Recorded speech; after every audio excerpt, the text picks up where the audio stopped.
Welcome to the School of Risk podcast, where we have insightful, valuable, and sometimes intense conversations on the various dynamics of risk taking in life and business. I am your host, Chizibele Mudo, and today with me on the show is Ibiere Addey. Ibiere Addey is a close friend.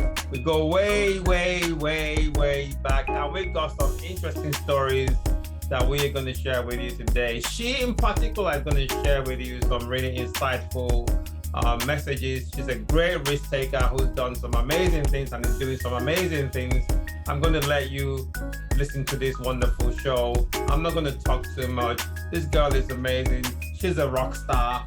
Man, ladies, risk takers, welcome to the show and enjoy this conversation. You know what time it is.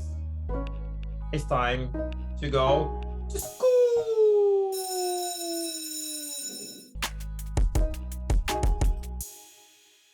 Welcome to the School of Risk podcast, my dearest friend from longest time ago.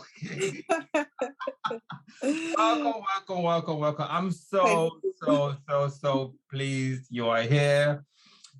I'm more excited that you agreed.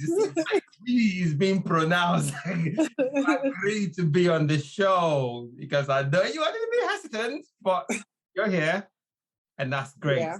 And that's the criteria for people who are on this show, that you take risk and you are a big risk taker. Listen, I'm talking like I'm Russian now with my being pronounced. But listen, introduce yourself. Let our listeners know who you are and a bit of background about you, what you do, and so on and so forth. Please take it away, my dearest friend. Thanks for making me feel very special on the show. You are special. So, I'm Ibiere Addey, but most people call me IB. So I always say this joke of think about IBM without the M. So you call me IB. I like that. So yeah, simply because some people say Ib, and so I have to do that introduction of IBM without the M. And I'm a mother of two. I've got a boy and a girl. And I work currently in a pharmaceutical company called Daiichi Sankyo. It's a Japanese company. And I work as an IT business partner, or internally we call it the business relationship manager, but it's pretty much the same within the IT sector. So like a middle person between the business stakeholders and IT, making sure that we're bringing something strategic to the table. And when I'm not doing my 9 to 5 or 9 to 6 or 9 to 7 sometimes, I am a secret writer, I would like to say. Not many people know I write, but I do write. I do love writing. I write different genres. I write kids' book. I write poetry. That's my main passion. I started as a poet. I started writing at the age of 13. And I have a lot of poems. I think I have over 200 poems written. Wow. And I am currently working on various projects at the moment. I just produced my first short film, which was based on a poem I wrote about 20 years ago, Crush Roses. And I'm also working on 2 or 3 more films for between this year and next year. So that's kind of like me in a nutshell. And I'm based in Germany, Munich. Amazing intro. And you gave me the honor of reviewing your short film. I'm not going to say much, it's your movie, but it's yes, thank you for giving me that privilege. You're welcome. It's an amazing movie. And it's entered into a number of film festivals, if yes, I'm correct in saying so. Okay. I've put it in about 30 film festivals. I'm just waiting to hear from them. I was selected for 2. Wow. One called TAF, which is one of the notable ones for Africans as well. It's based in Dallas, Texas. It's called the African Film Festival, and then another one which was the Bellingham, which I declined. Why I did was you decline it? simply because the way that they were going to do the selection process meant that the audience had to pay, to watch the films, which I think is unfair. And also, I just thought, if you want to do a selection, you do it, do it the proper way, like most film festivals would do. We've paid entry to go into this competition, and so it's only fair that you organize the festivals the proper way without extorting money from people. That was my personal view. I like that because that's quite ethical, and as you know, with the film industry, it's pretty much a dog eat dog world, and it's all about making money, and sometimes exactly. Fun, and you've done the right thing by entering into the festival and paying for it. And it's only fair that people who go to watch it, Exactly. Yeah. So how did we get here? Just, if listeners, you guys don't know, we go way back. We go way back from when we were young in Port Harcourt, Nigeria. And we obviously met here again in the UK. And now, oh my goodness. There's so many stories we can tell here. But let's go back a bit, to Port Harcourt. Let's go back to Port Harcourt. Let's take a trip down memory lane. Okay. So talk about that. Talk about life in Port Harcourt. Let's get to know you a little bit more. And you choose what you want to talk about. What's life in Port Harcourt? So I moved to Port Harcourt when I was about 8. I moved to live with my dad. So I initially was living with my mother. We lived abroad for a while because I was born in the UK. And then we moved from the UK to Nigeria, I think when I was about 5 or 6, I can't remember. And I stayed with my mom for like about 2 years. And then she felt it was time for me to visit my dad. Not that I didn't visit my dad, but, just to spend a longer time with my dad and my other siblings. So, because I've got some other siblings. Funny enough, my dad's got quite a lot of children, and the interesting thing about a lot of children is that I'm the only one without an actual sibling, in the sense that I don't have one with the same father and the same mother with me. So I'm kind of like a single child, but I've never really felt it heavily because we just, I don't know if people know much of those who are Nigerians. I don't know if they know much about Port Harcourt. Port Harcourt is kind of like a family place, I would like to say. So the street that we lived on, which you also lived on, Artillery, it was kind of like we were like family, I would say. Everybody went to everybody's house, everybody watched films in everybody's house. It was just a family feeling. And most of my friends that I have now, the ones that I call my real friends, not that the others are not, but my longest friends have been from the people that I knew on that street. So like you, then some other friends like Budukara, which I married into. Not gonna say that. Yes, you did. And your brother and your sister, who I'm still very much in touch with. We're still very close. She was here in the UK as well, but moved back to Nigeria with her husband. Exactly. So so Port Harcourt is a nice place. I'm going up there. So excited to see this podcast.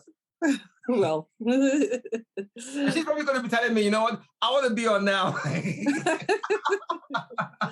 But thank you. I mean, it's a good thing to talk about. I mean, it's for me, it's exciting because I get to share my story through your medium, and also you're taking people's stories to everyone's ears so that they know that it is possible. If you've got a dream or you've got a challenge, there are people out there who've been through it. It's not unique to you. So thank you. No, it's a pleasure. And that's why I'm doing this. I want to put people, I want people's voices to be heard, through people hearing your voices. They also hear mine, because I tell my stories in different versions based on, whatever relationship we have or we've had, which is something that I am really, really, pleased that I did get off, my behind and got it done, because I waited 3 years. I waited 3 years to get this done.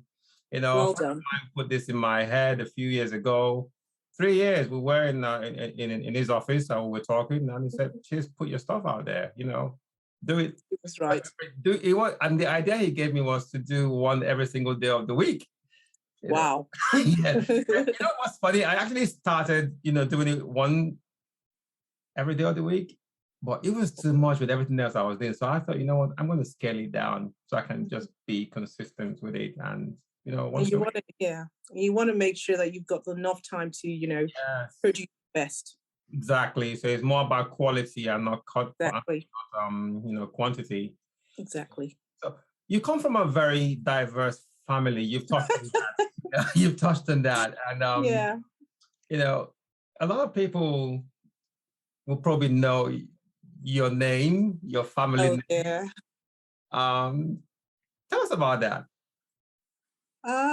I don't really talk about my family, simply because there is a mixture of things that has happened. But I mean, it's normal. I come from a polygamous family, and my father, late now, bless his soul, he was people used to call him a shrewd businessman.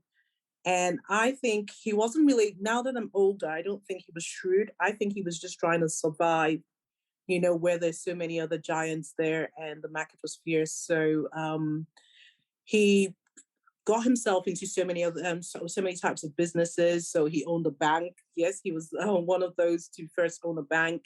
And his bank was I think the first to be shown on CNN back in the days. It was called Crystal Bank, I think it was. And then he also had a shipping business. He used to, he had the shipping business basically, and some other things. He was a lawyer by profession, a marine lawyer, and but he was a strong dad, I would say. Sometimes we used to joke he was a non-resident father, but he was non-resident. I mean, in the sense that we sometimes saw him maybe twice or three times a year, simply because he was always working and traveling to different places just to make sure that he's putting food on the table. And not until you become a parent before you understand what your parents have done for you. I also think about my mother, my mom. I mean, she's a survivor. Yeah, your She's mom a is single mom. Yeah, she is. She yeah. is. She's a single mom. So on my mom's side, I've got two siblings. They're twins. Funny enough, born on 1st of April. I think we played a prank on you once about that 1st of Yes, April thing. I remember that. Oh my goodness, you guys got me so well. Yeah, I think we did. I remember. Oh my goodness. So yeah, my mom is she's amazing. She works so hard as a single mom, and has always taught us that it doesn't matter where we find ourselves. We should just put ourselves to it. We can do it. Never look down. We can go for the best. It may not look rosy, but it's gonna happen one day. And she's still doing it, actually. I mean, we tease her. She's jovial. She does exercises with us. She does all sorts. She's a grandma, and she's still doing the same thing with the grandchildren. That's So amazing. That's amazing. Your mom is amazing. Yeah. One thing you probably don't know, you don't know this. It's not a secret, but back then in Port Harcourt, so myself, Jeff, and another friend of ours, we looked up to your dad. Oh, all right. I never mentioned this to you because because of his businesses. We saw him. So we didn't even know what the word meant then, what entrepreneurship meant. But we saw him as an entrepreneur, and we wanted to. We were emulating him. So I remember one of my close friend Jeff. We were, we thought we would follow in that footstep. We wanted to own our own businesses, and each time we talked about that, we always mentioned your dad. And even though I was in university at that point in time, I really wasn't interested. Okay. And while I was in uni, I was just running my own business with my friend Jeff. We were trying to secure contracts with, companies, banks. We got this contract one time. We couldn't finance it. It was an interesting story there, but I'm saying that because Jeff wants to be on the podcast with me where we're going to talk about all these stories. So I'll say that would be good to hear. Yeah. I mean, my dad he wasn't one of those rich men that felt because he's rich, his children have to be spoiled. he made sure that we knew the value of money and earning it. So you won't believe that every holiday we had to go work, in the sense that we had to work for my stepmom. So those of us that were younger would have to go and work in my stepmom's school doing like arts and craft. My elder ones, which, my elder brother, your friend and everything, Yes. they would go to somewhere called Eagle Cement, which was like hours away from where we live. There would be a car. Excuse me, don't. My dad refused. My dad was he was the AMD there. He was the Okay. the second managing director, and I wanted to work there. He refused. My brothers worked there. No way. 6 a.m. The taxi, it was more like a taxi, not even. We had cars. Like, what's the place called? I can't remember. But they worked there. It's about 6 a.m. The car would pick them up. I didn't know that. Go there. Yeah. Even my elder sister Tari had to work in the law firm. She would go arranging books and things like that. But he made sure that every holiday, when we were not traveling or not doing something, family related, we were working. And, from time to time, he would give us some money, but that money was for us he wouldn't really buy us clothes. He would want us to go buy them ourselves. When he does buy us clothes, yes, he does buy us, boxes of clothes. But at that same time, he would still want us to go get things for ourselves. We would go to the market. We would even take transportation. We had loads of cars. You do know how wealthy my dad was, but we would still take transport to the various places we were going to. We would go to, I don't know if you remember this place called Oil Mill Market. Oil Mill Market, yes. We used to call it, it was called the Bend Down Boutique. Yes. Exactly. We would shop there. We would buy clothes from there. And people found it hard to believe that, my father's wealthy, but yet we were doing these things. But that's the way he brought us up, which was good. Yes, no, that's good, because I think my dad was like that as well. He wouldn't give us money. I mean, for him, it was all about education. Exactly. For me, it wasn't all about education. I saw things differently. My dad was more of I don't know if I'll call him a civil servant. He just worked, and he wasn't a businessman. I was a business mind in the family, and he didn't like that. So it was, I was seen as rebellious when I said I just wanted to, just end university, leave for the UK. And you did. and I did. He didn't want me to leave for the UK. He didn't want to give me my passport and all that stuff. Well, we had a bit of as men, we fought our way through it, and then it was agreed that I'll, go do my thing, which I'm happy I did in the end. So here we are. We're in Europe. You're in Germany now. You left me here in the UK. Thank you for being. You're married to my good friend, as well. Yeah. Amazing story. So, why did you leave the UK? I mean, you were doing quite well, with IT, because I know you're quite IT savvy, technology. Well, I wouldn't say I was doing quite well. That's what many people think. I mean, UK for me wasn't what it was when I was growing up. It changed. I mean, you look at a lot of places, it's not exactly how it was, So for me, I didn't feel UK was safe. And I didn't feel that the UK had anything else offered to me and my family. There were periods where I think the UK system is a bit funny. So you give and give and give. As you said, I'm in IT and I was working hard and paying a lot of taxes and things like that. But at the time that I really needed the UK, when I had my first child and I was out of work, they said to me, because we bought a place, I wasn't eligible for benefits. I had to survive on my maternity money. And I'm thinking, I've given so much to this government. And you tell me this, because they started taxing me when I was a teenager, because I started doing IT roles when I was a teenager, because my parents taught me to work, and so that's all I knew. And so for me, I felt this was rubbish. So I moved from London, first of all, to Dunstable, which is around Luton. Yes. We stayed there for about 6 months. My husband and I, we just like taking risk. We don't really seek people's opinion whether we should move. And everybody's always like, you're always on the move. And so we moved to Dunstable for about 6 months. And after that, we moved to, I got two job offers. One was, I think one was in Birmingham, and one was somewhere else. I think it was with IBM. So we moved to Birmingham. Well, not Birmingham, Dudley, which is outskirts of Birmingham. And I was working there. I was working for IBM for like 2 years. I found out I was pregnant whilst I was working for IBM. I was doing. I like to take risks, as you can see. I know. I was. I was pregnant with my son, my second child, whilst I was working for IBM. I was doing back-to-back work. There was a period I did 40 workshops in a month and did 40 documents. And when I went to, I think I was about 8 months pregnant, when I went to the midwife to say, what does the baby look like? Is everything okay? She says, I think you should take your file with you. I think you're going to drop any minute. I'm like, oh no, I'm not ready to take my maternity leave. So I still have a lot of things to do. I went to work on Friday. By Saturday morning, I went into labor and had my son. That's how much of a stress I put on my body. Wow. And from there, I felt that, IBM consultancy is not ideal when you have a family, a young family. And then I looked for another job. I got another job.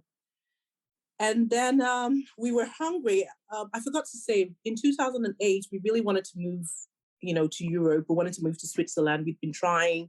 I even did an interview to the third stage and they dropped me.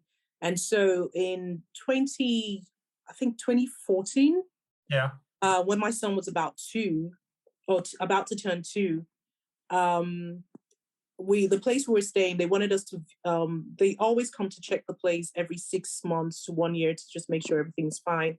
And the day before the inspection, my son, Mr. Picasso, had drawn all over the white wall.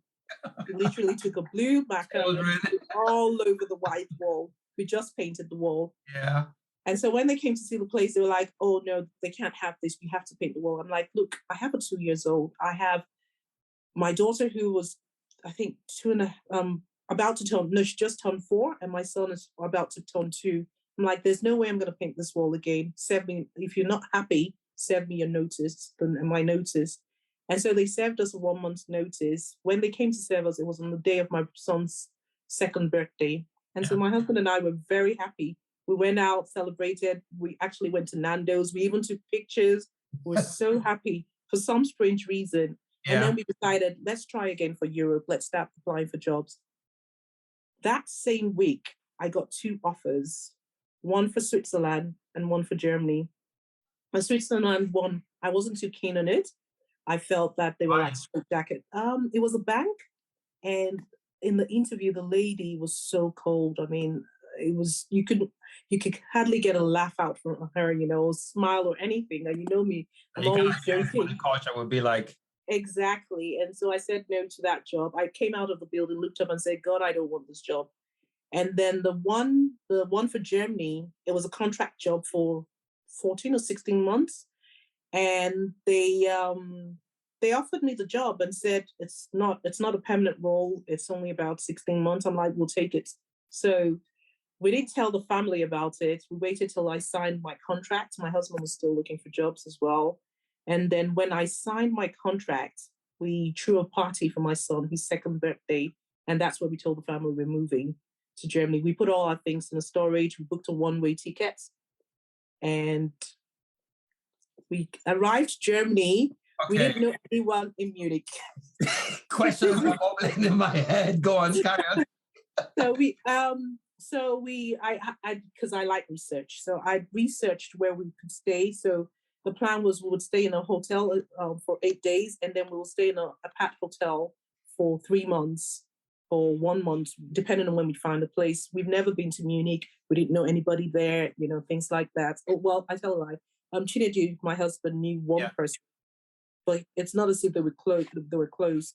So we arrived Munich around 8 in the night on a Saturday. I remember it very well. And we checked into the hotel. And then the next day, we didn't realize that in Europe, no shop opens on a Sunday. And so there was nowhere to go to. We were just stuck in this hotel room because we went for a cheap one as well. And so we were lucky to find a McDonald's where to eat. And so we ate there. And the shock to our system was that it wasn't as easy. Like in London, you could just go on the internet, you find houses and bam, you're already in the house. But in Germany, it's different. You have to It's like a job application. You basically have to have your full file, your passport copies, your payslip, everything ready when you're going to look for a place. And so we were stuck in this. We stayed in the hotel for 8 days and then moved to the holiday apartment. Lovely lady, a Russian lady, and she kind of like took us like family. Sometimes she would take the kids out and the rest. My husband still couldn't find a job, and so it was just me in this contract role. And when we eventually found a house 3 months later, in Germany, when you find a house, sometimes they tell you to bring your own kitchen or bring your own bathroom or bring your own floor, bring your own lighting, everything. So we had to bring our own. Yeah, yeah. We had to bring our own kitchen. We had to buy a whole new kitchen, buy lighting in the house and things like that. So it was a lot of money. I think if we had to estimate how much we spent moving to Germany and also bringing our things from the UK, we probably spent up to 20,000 euro. And it's a miracle how we got that money, because obviously we didn't really have that much when we were in the UK, because we had some, what Africa is like, you have family ties as well, you're helping family and things like that. But when I took the job in Amadeus, that was the company I took, they paid me my first month's salary. Airline stuff, is it? They're not really. They do airline, but they're travel. So they have their data center. So I worked in the data center area. Right. Yeah. I knew about them because I was doing the job with OAG Worldwide. Okay. Yeah. The travel systems and all that stuff. So they're similar to Galileo. Galileo, yes. Yeah, that's it. Yeah, so they're similar to that. And the strangest thing happened when I took the job. They paid me my first month's salary in advance. Amazing. Never heard of it. Never. And I'm a contractor, first month's salary in advance. So that kind of helped. And, that kind of cushioned us. And so that was 2014. And then 2015, I just said, you know what? I want to do something different. I'm a contractor. I'm earning good money.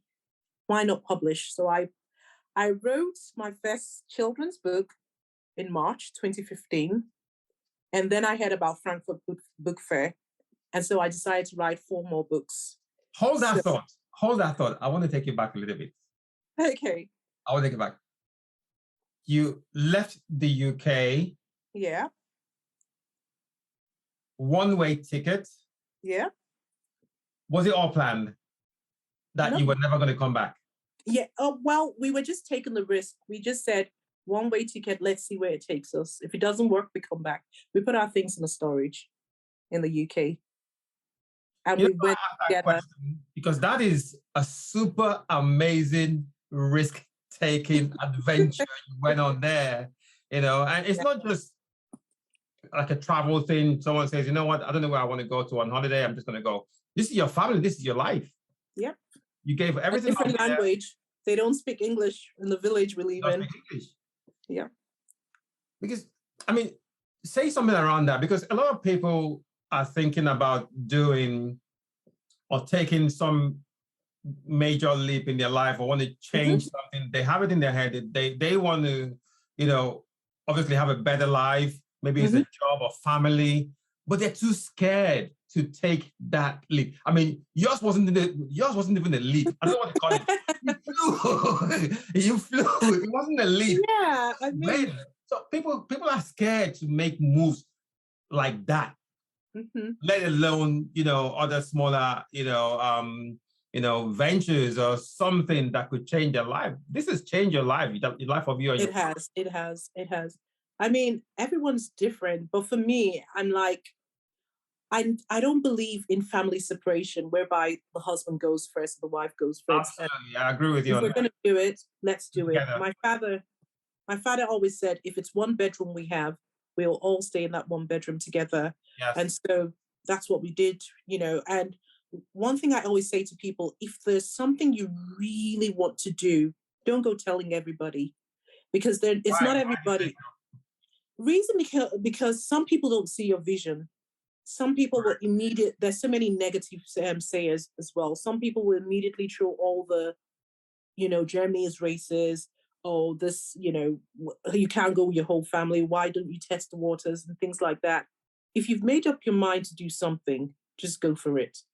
It may not work. There's nothing wrong with failing. We were prepared to take the chance. If we fail and we come back. I love that. Yeah. So failure doesn't mean that, failing at something doesn't mean your life is completely ruined.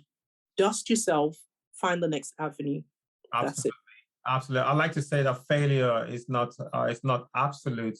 Exactly. There are opportunities in failure because you come up with lessons. So it's never failure in the end, as is often seen. Exactly. So that was the attitude, and that's the attitude we've always taken in everything. Even the book publishing, that's the same attitude we've taken. Yes. So how has that been now? You've published. How many books have you published now? Only the 5, first of all. Did you say only 5? I've only done 1. You say only 5? That's a lot. That's a lot. And that's good. Children's book is one of the hardest to actually publish. You have to be mindful. It is really, really hard. Oh, that's not easiest. It is hard. First of all, there are different age groups. You have to be mindful about the language. You have to be mindful about the word count. Mm-hmm. The kind of illustrations you have in there, the market. There's so many things you need to consider for a children's book. And you have to actually be a child to be able to think like a child and write a child's book. Yes, makes sense. Yeah, so it's a lot of interaction. And so the first book I published, which was March 2015, which is Bob's Blanket Gets a Wash, was inspired by my son. He's got a cuddle item, which he never wanted to wash. And so I was trying to teach parents that, there's an easy way to get your child to wash their cuddle item, basically. And being excited, and the fact that I was contracting and, the money was there. Yes. What I would advise people, if it's not your native language, don't go in there. So I published 1,000 English books and 1,000 German translated books. Now, for the English books... Do you mind repeating that? You published? Yes, I did the self-publishing. So so I wrote the book. I found someone on Fiverr to do the illustration. Yeah. I looked for a printing company. I registered myself as a publisher. Yeah. I looked for a printing company in Spain. And I also bought a software to also learn how to arrange, because you have to also arrange the book. So after writing, arrange the pictures and things like that. Yes. So I had to get the Adobe Suite to do that. And then I had it printed from Spain, and they shipped it over. So I had about 2,000 of these hard copy books shipped over to me.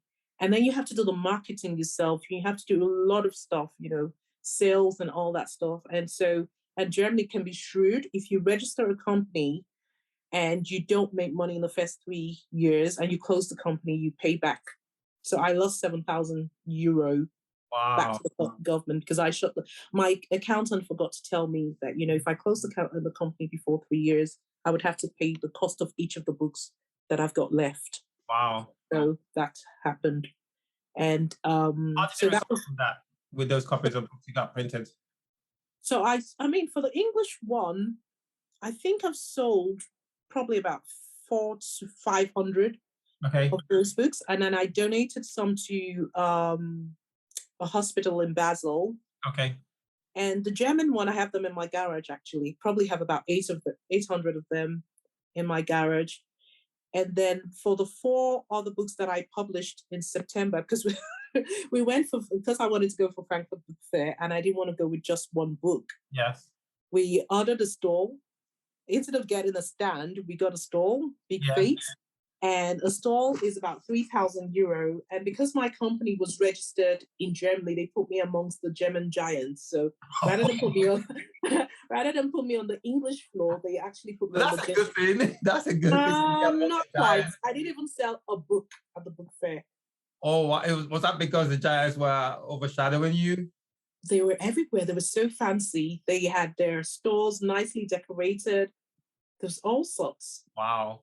But it was a lesson, but it was a good exposure for me as well. I met some lovely people.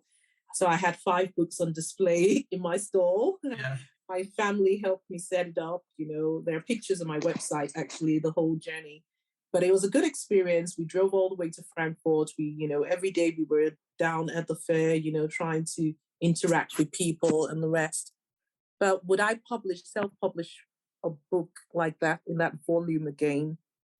I don't think so. I think I'll do print on demand rather than, having to publish all those books, because right now I am donating some of them to, charity. I actually donated to our local charity here, and we got published in the local newspaper for doing that. They were well chuffed. Amazing. So, but that was my book journey. So now I've written 3 novels now, Okay. which I'm hoping to produce as a feature film. Mhm. And I have released, as I said, my first short film as well, which is so amazing. yeah. Amazing. Wow. I don't even know where to take the conversation now, because you've given me so much, and it just goes to show, like you said earlier, when you put your mind to something, and it's possible to make breakthroughs in your life. Yeah. And one of the thoughts that came to mind is there are people who feel like they've been jinxed, and they probably say things like generational curse is following them up and down. When you believe these things, it limits your ability Definitely. to take the right actions to deal with the challenges you're facing, because everything just becomes a problem, but you don't see it that way. I'm still blown away by, that leap of faith you took. I'm still blown away by that, because would I do that? Maybe. It depends. Yeah, you could, because there was a time when we were in the UK where we barely had anything. I have this blue piggy bank that I've had for I think before I got married, actually.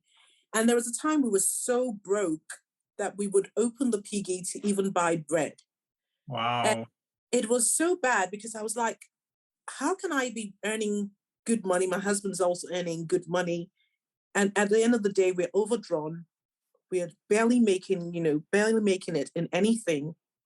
And we looked at our life and said, there's nothing to lose, we take this leap, there's really nothing to lose, I know that people say you're crazy, you've gone into a land that, it's different language, you don't know the language, you don't know anyone, there's racism to some extent, which we still experience sometimes, but there's racism everywhere. Everywhere, even amongst your own race as well. Exactly. So, but it's been a good journey, and I want to say God's been good to us, because along every step we've taken, there's always been like an angel. So when we moved to Germany, there was that Russian lady who decided that, she would help us look for a house. She would help us look after the kids. Even the house we're living in, the first time we looked at this house, it was still in building. They were still building it, and we came and it was too far. It was like traveling to another place in the middle of nowhere. And we said, there's no way we're going to move to this kind of place. And then we looked at other houses.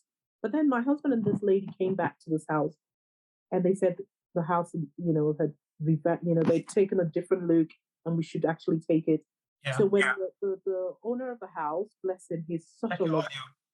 Sorry? Okay, that's good enough. No, I was losing your audio for a second. Okay, hear me now. So when the owner of the house came to our Pat Hotel to sign the contract, he said he had seen a Bible next to my bedside table, and he knew that he was making the right choice.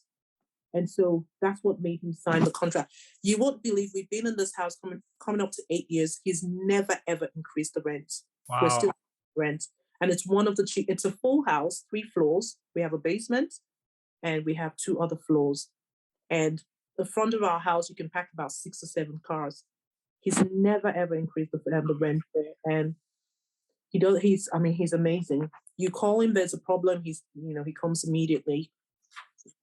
So that's one person that's been a blessing to us. And then when we enrolled our children in the nursery, they call it kindergarten and kindergrippe here.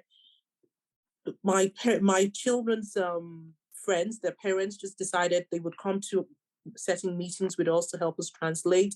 They would sometimes take the kids for us. They would remind us about appointments, because I always forget all the appointments. They would remind us about appointments and different things. And when they moved to the primary school, other parents took them under their wings. I mean, it's been amazing, different journeys. What's your German like? So I have done up to B1 certificate, which is like level 7. It's like level 7. So I can get by. Basically, I can, do appointments and things like that. I can pretty much hear I could say that I can hear pretty good, but I'm not so good at speaking because my accent and the German language doesn't really go well together. But yeah.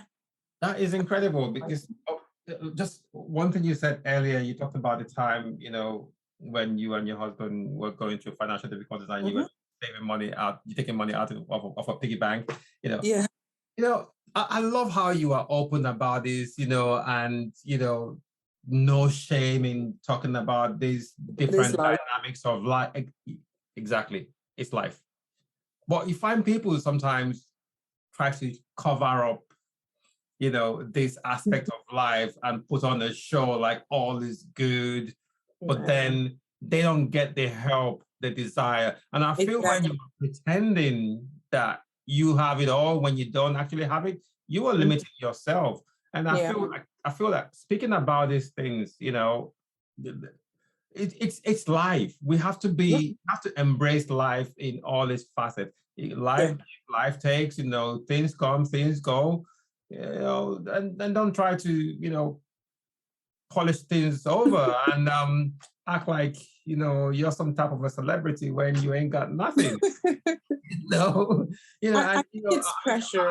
I've been through financial difficulties as well, and I see these things that, I mean, you're Christian, you know the Bible. The Apostle Paul, one of the greatest apostles in the Bible, he started as a lawyer. Yeah. He was a lawyer. He was so wealthy, before he became a disciple and apostle of Jesus Christ. And there's one thing that he said that really stuck with me and still stuck with me today, that he's learned to live with less and enjoy that. And when he has more, then he enjoys that much more he's got. And that's the mindset we should have about, life, and not overcomplicate things for ourselves. Yes, it's okay to be broke. Seriously. It's okay to be broke. Okay to be broke. It teaches you something. Yeah. Humility, whatever, and how to appreciate life. Really. Yeah, it makes you value when you had and now that you don't have. Yes. You take a different approach to when you suddenly have again. You look back to what made me not have. Why did I find myself in that particular place? And what we noticed, why were we in lack? It was because whenever we wanted to plan something when we were in the UK, we always thought about if someone wants to come and visit us, we should be able to accommodate them. So we would rent a place just so we can accommodate. We loved having people around. Yeah. And so different people. But even in an aircraft, they say, make sure you take care of yourself first before you put the mask on the next person. And so we sat down one day and we thought to ourselves, if we're, overdoing, trying to cater for everybody and we're not catering for ourselves, we're being stupid. We're being foolish, really. Why must we always think, what about when this person visits? How would, is this person comfortable? Don't get me wrong, we still do help people. Of course. But make sure that we have enough. And one of the things that we've noticed that a lot of people are making a mistake about. I'm losing your audio again. Sorry, can you hear me now? Better. Yes, better, yes. So what we notice that a lot of people are making a mistake about is that they think that there is that need to buy everything and own everything. Yeah. You've got one car. That's okay. If you do use it for what you need it for. If someone comes to visit you, they've come to visit you, not what you have in your house. They should learn to adjust. Yes. If you've got the one car, the one room, they knew about the one room when they were visiting you. They made up their mind. And there's nothing wrong also in saying no to people. There's some, I don't know about you, But, there's sometimes, we used to feel pressured when people say they want to come visit us. We knew very well that we were in a tight spot and we really couldn't entertain visitors. And we would say to people, sorry, at this moment, we really can't, take you in. And people would feel, oh, why are you being like that? But I'm not being like that. I'm looking at my situation to be real to you, to say, I can't have you, So, I mean, people should say no. I always say, no is equal to yes, in the sense that, they've both got the same weight. None of them is bad. Exactly. Yeah. So yes, because you can. No, because you can't. Exactly. Or no, because I don't want to. Exactly. That's okay. They shouldn't feel condemned on that, Yes. And so that's what we teach our children as well. So there's so much things. And moving to Germany was one of the best things we ever did to ourselves, because the Germans are so laid back. They are natural. So when we first took our kids to the kindergarten, we would see parents sit on the floor just to tie a lace on their child's shoes. And we would see people that they're probably earning thousands of euros or whatever. They're casually dressed in jeans and top, and that doesn't change their status. You would see, because we live in a farm area, you would see children on the tractors with their parents. The parents were literally teaching the children the trade. And so that blew our mind. And we started being more open with our children. When we don't have, we actually say to our children, okay, we need to, calm down. We need to address certain things, we don't have that much. And they understand. Sometimes we'd go into the shop, I want to buy my daughter or my son something. My daughter would say to me, Mama, I've got the other jumper, or I've got the other shoe. I don't need another one. That's amazing. Because we've taught them that, if you don't need it, we told them the difference between a need and a want. And so they practice it, which is, we need to get to that level in life. I'm not saying we're perfect. We still have a lot to learn, but we're now learning about investments. We're learning about life policies. We're learning about writing a will, which a lot of people think, oh, are you saying I'm going to die soon? No, you're not going to die soon. Isn't that a culture thing with Africans, particularly Nigerians? People, they shy away from talking about, writing wills. I actually mentioned that in chapter 6, right. And I said, writing the will doesn't mean that you're going to die. It's just the reality of, you got to plan. Yep, you have to plan.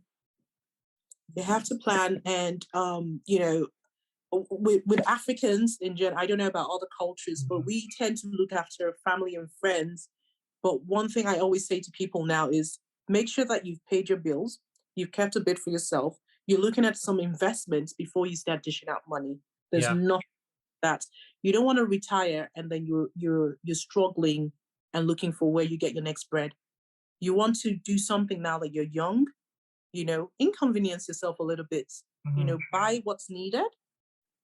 Sometimes maybe spoil yourself a little bit. You want to go on a trip, but make sure you start investing, not just putting money in the bank. And what would you say investing is? Because for some people, investing is about putting money in the bank, buying stocks and shares, and now the trending thing is, what do you call it? Several people have tried to get me on it. Bitcoin. Currency thing, the cryptocurrency. Cryptocurrency, yeah. Yeah, that's for most people, that is investment. Not really. How would you describe investment, or the sort of investment we should be making?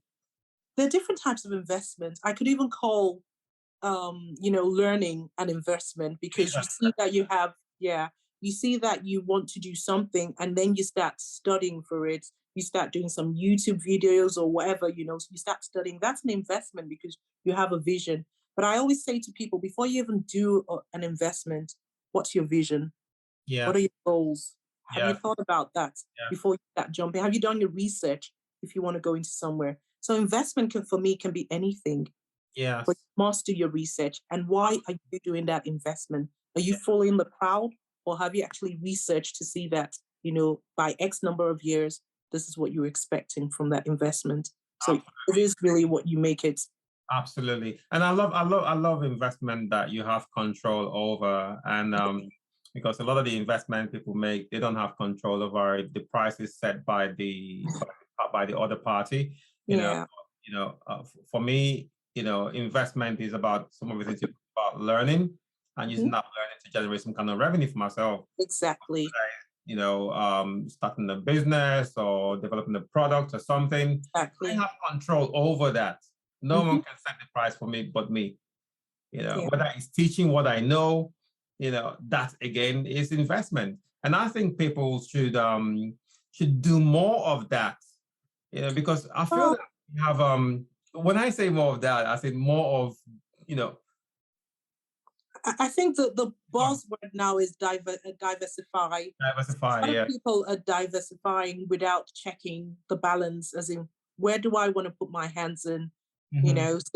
So they're the high risk takers who choose Yes, to, go for this like you. cryptocurrency and everything. I won't call myself a high risk taker. I like to be in control of Yeah. some of the things I do. Oh, So yeah. my husband's always like, you can't control everything. I said, I know I can't, but the ones that I can, I want to control it. So Yeah. for us now, we would look at land, buying a land. You Yes. know, I think it's much better than going into cryptocurrency.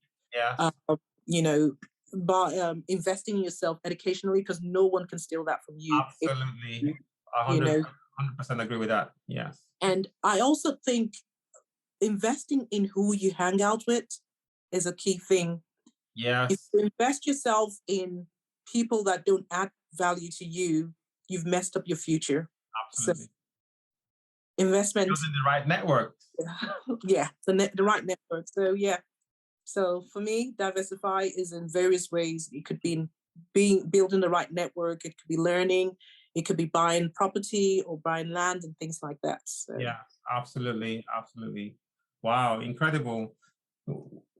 Listen, it's talking about these things, it's like I'm this you're my sister, like it's like I could go way back from where we are, whatever, and here we are talking about these things, it just shows how far, we've come. It hasn't yeah, been an easy road. There's been a lot of, stories in between that obviously we can't go into all the details on mhm. in 1 hour or even a 2 hour, or even if we decide to start to keep talking for the whole for the rest for the next 24 hours, we're still not going to cover the whole life journey we've been on. But what's incredible is the fact that we are making progress in life, Definitely. and that's the whole thing about owning who we are as Yeah. individuals, that we owe it to ourselves to make progress. How do you measure progress in your Hmm. life? If you look back 10 years, 20 years where you were, and you look at where you are now, would you say you've progressed? I mean, I'm just throwing the question now. I mean, this is just a rhetorical question or question to the listeners. That's true. I can answer the question for you because I know you from way back anyway. I mean, both sides. I think in all areas of my life, I would say I've done good progress. I mean, be it in my my side gig, which is my writing, or my professional career. I think I've done well, even with my children. The way that I communicate with my kids and play with my, Yes, for me, absolutely. it's a progress. Because it matters. The way you communicate with your kids, and I just think before, I don't think I used to take risk the way I take risk now. So No. for me, that's a progress as well. That Mhm. I'm not limiting myself because I think, oh, I might fail. I'm not afraid to fail. And for me, that's a big progress in my own sense because Absolutely. I'm not afraid to fail. Yeah. Would you say having a family, having children is impacted your risk taking, for the lesser or for the Hmm. more? The thing is that my mini me's are just like us. That's what I'm telling you. My Yeah. mini me's are really like us. My son would say to me, Mama, why can't you? You say to us, do it. Why can't you do it? Go for it. If you don't get it, it's fine. Even Amazing. the job I'm in at the moment, when I applied for it, because I used to work for a company which folded. You probably have heard about it, Wirecard, Yes. the fraud incidents and everything. And so Yeah. I applied for the job that I'm in now, and I knew that the CV, the job description said you must speak German, as in a good level of German. But I still applied for the job. Yes. And when I was interviewed, I said to them, I'm willing to learn, even though I knew that, it was like, this is the German branch, and I knew that I had to speak more German. But I took the job. Initially we were 2 female. I'm the only female in the team of about 14 guys. And I'm loving the job. I'm loving the team. We crack up each other, and I'm still pushing for more risk and pushing, I'm the type of person that I make sure that everybody's on their feet. My previous job, I had a team lead role, and I was the program lead for 2 data center migration, as well as, also doing an Oracle migration. So I was doing 3 in 1 in the role. So I love challenges. Incredible. It's interesting because tomorrow I'm having a podcast with a guy I met in Dubai a few years ago. Right. He's an entrepreneur. He's a technology entrepreneur, and his thing is all about data centers. So we're going to be doing a lot of about data centers tomorrow. I'll let you know about it once that episode is out. Yeah, I love data centers. It's going to be a good one. The only relationship I had with the data center was it was actually, I don't know what airline it was or to do with. So I know the data center was somewhere near Gatwick, Heathrow, and it was a data center decommissioning I was working on a few years ago, and these places are like small villages. It was huge. It was huge, like a massive estate, it was huge, and it was quite interesting. So what's your take on women in technology? Fantastic. We don't have enough. We don't have enough. Yes, we don't have enough. I've joined the Women Addey committee. So it's a board where we're trying to make sure that there are more women, women balance and whatever.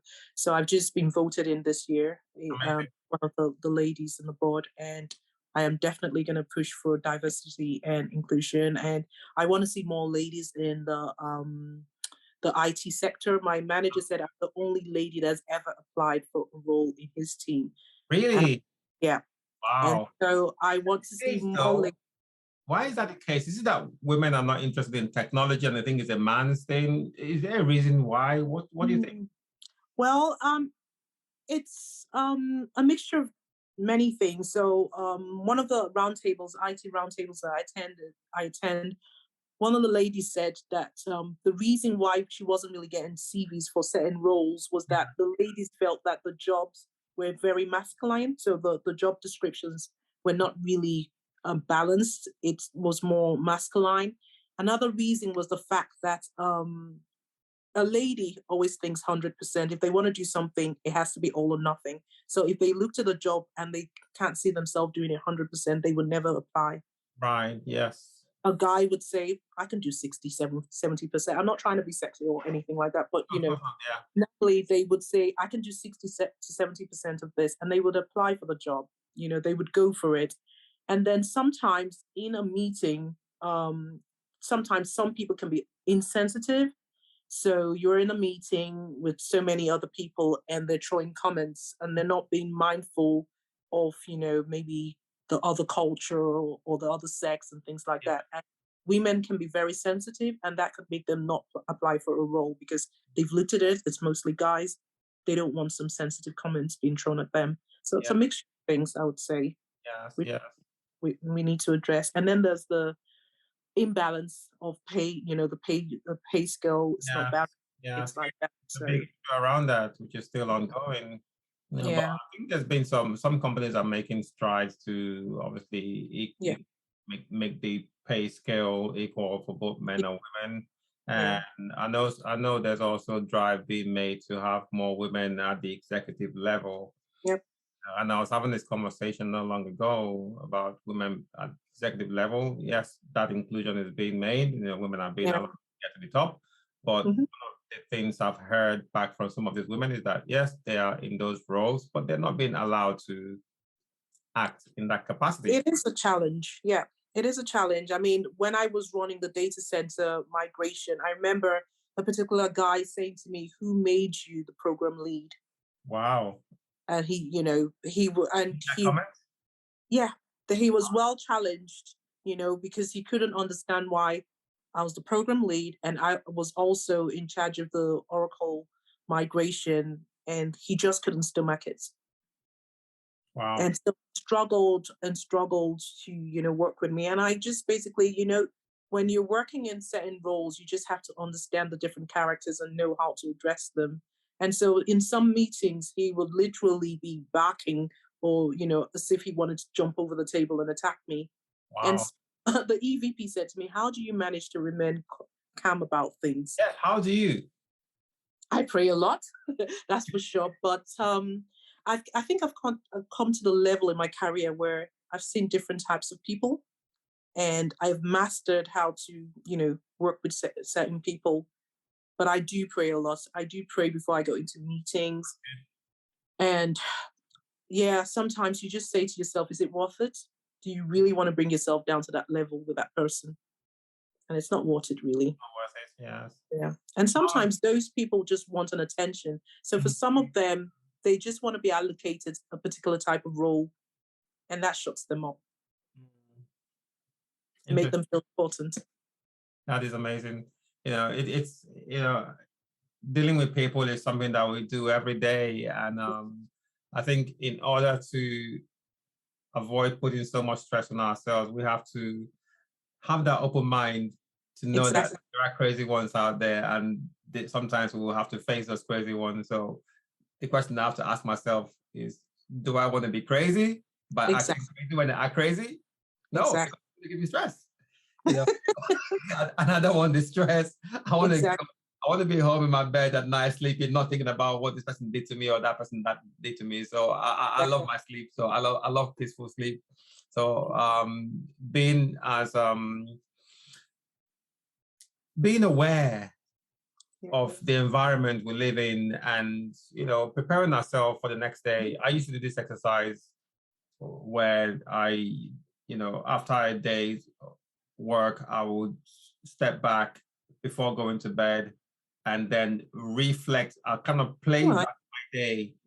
I mentally play back my day to see what happened in my day. It's like watching myself in a TV show. I'm playing that back to see who did this to make me feel a certain way. How did I do it? Who are the key players? What was the event?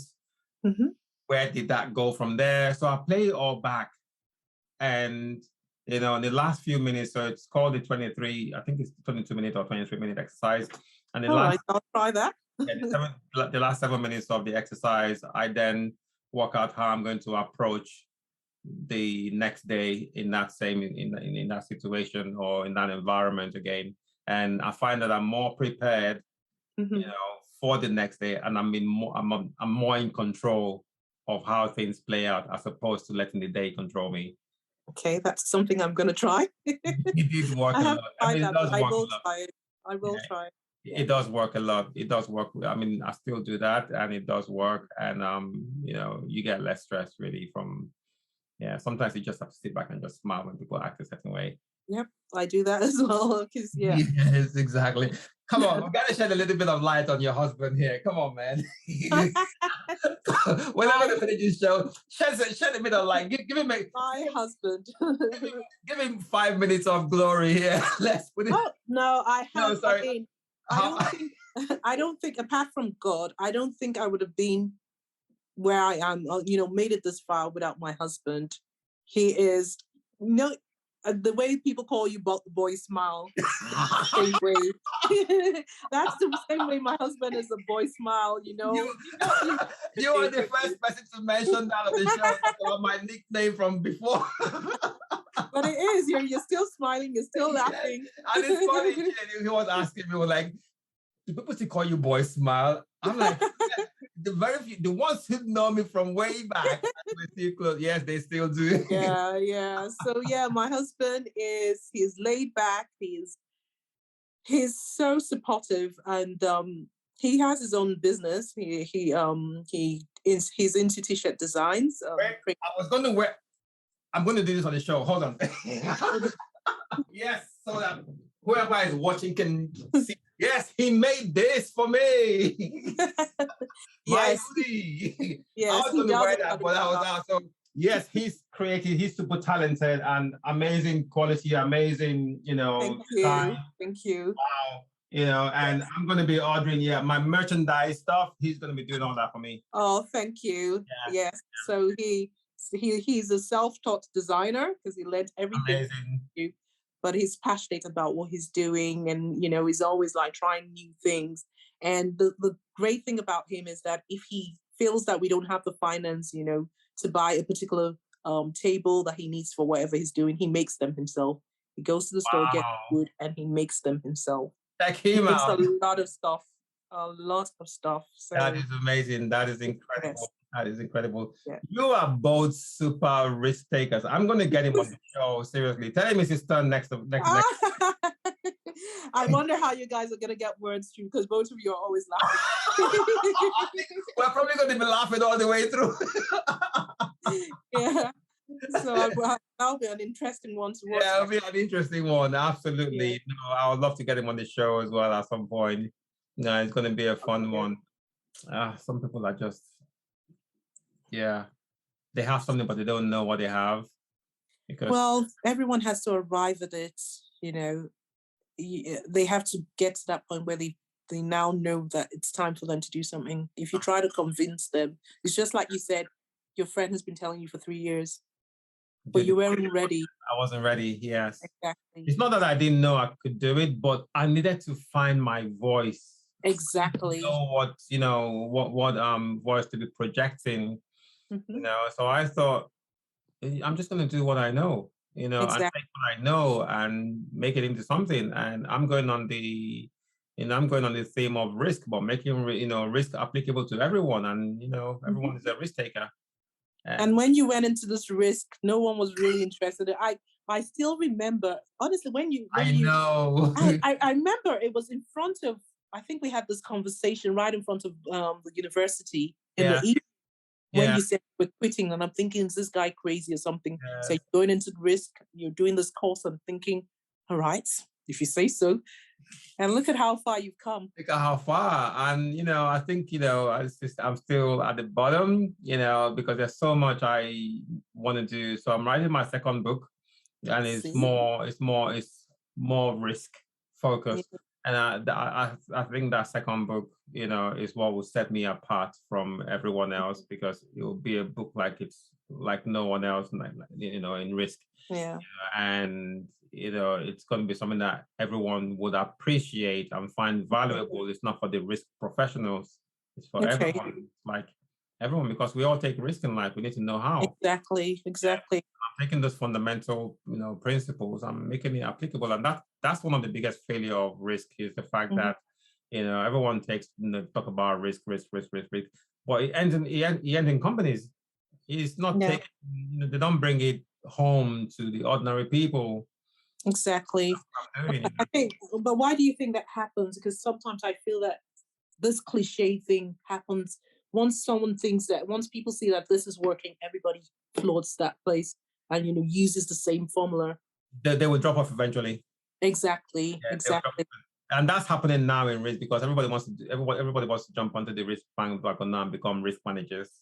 But they probably don't have the vision for it. They're just jumping into it. Yeah, remember when MCS, is it Microsoft certified?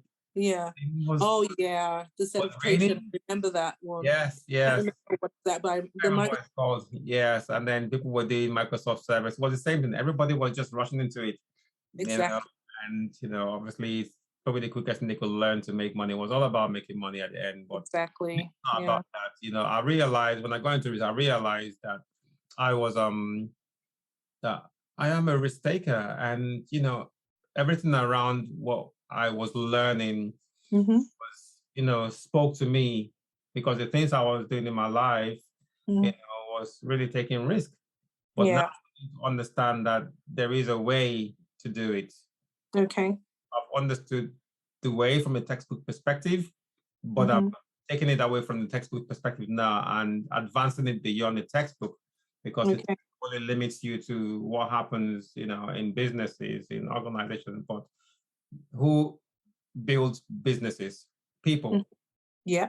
So how do you now make the person understand that they are the risk first?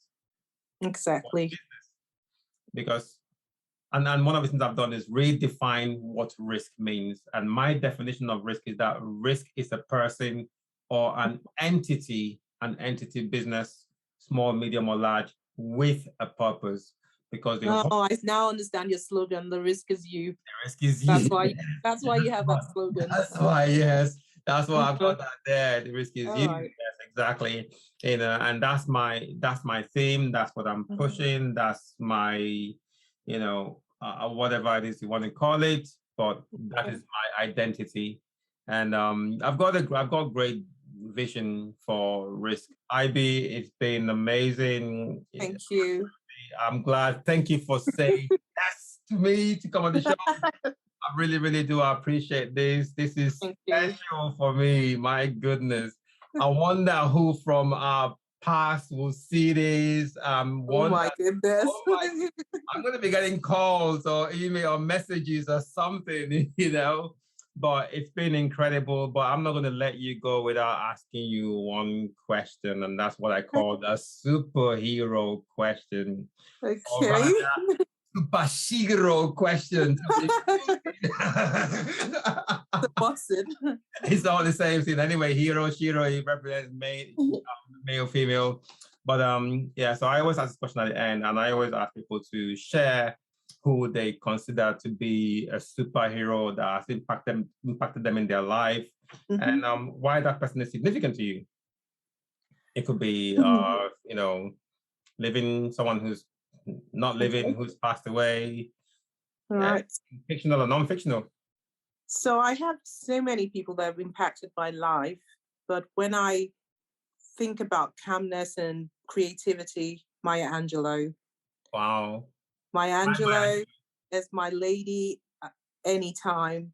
And when everything is just, crumbling all over the place, I go back to her poem, Still I Rise, and I recite it and I think about it.